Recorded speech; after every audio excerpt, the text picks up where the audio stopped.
DIY simple wireless power supply. This is a wireless power supply circuit made of a coil. It allows for the transmission of voltage over the air. You can light a LED within a certain range. It's also very simple to make. Get some enameled wire. Make 30 random circles. At the 15th turn, pull out a thread, then continue for the remaining 15 laps. So the transmitter coil is ready.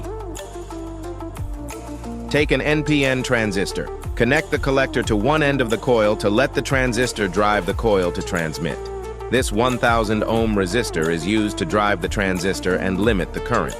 So, our wireless power supply is ready. Let's power him up and try it. 5-volt negative to emitter of transistor and positive terminal to center tap of the coil.